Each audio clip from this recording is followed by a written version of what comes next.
नमस्कार मंडळी, Shraddha's kitchen and ब्लॉगमध्ये तुमचं स्वागत आहे. तर आज आहे बुद्ध पौर्णिमा, महाराष्ट्र दिन आणि कामगार दिन. सकाळी सकाळी कामावर जायला निघाले. लेट पण झालं होतं, ट्रॅफिक पण खूप होती, खूप लेट झाले. मग पोचले. मी बोलले तुमच्याशी आता नंतर. त्यानुसार मी घरी आले इव्हिनिंगला. हा आहे रात्रीचा ब्लॉग. इव्हिनिंगला घरी आले. इथं होते आज बौद्ध पौर्णिमा, तर जरा काहीतरी स्पेशल बनवावं म्हटलं. तर इथं पनीर वगैरे कट करून घेतलं होतं मी.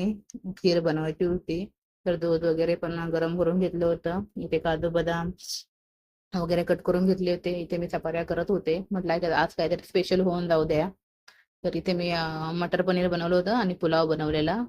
त्यानुसार मला इथे वांग्याचं भरीत पण बनवायचं होतं.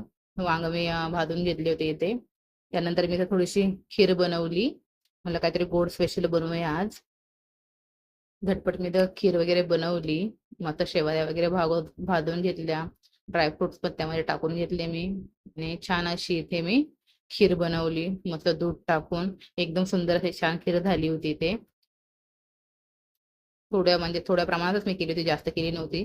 जास्त गोड कोण, आम्ही दोघे कोण गोड खात नाही जास्त. त्यामुळे थोड्या प्रमाणात मी इथे खीर बनवली होती एकदम थोडीशी. अशा प्रकारे मी थोडस आपलं जेवण बनवलं. तर वांग्याचं भरीत, व्हेज पुलाव, मटर पनीर आणि खीर खीर बनवली आहे.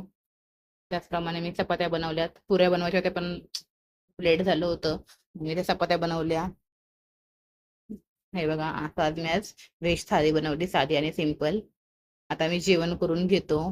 असा ब्लॉग तुम्हाला मिनी ब्लॉग आवडला असेल तर प्लीज मला लाईक, शेअर आणि सबस्क्राईब करा. भेटूया नंतर. थँक्यू.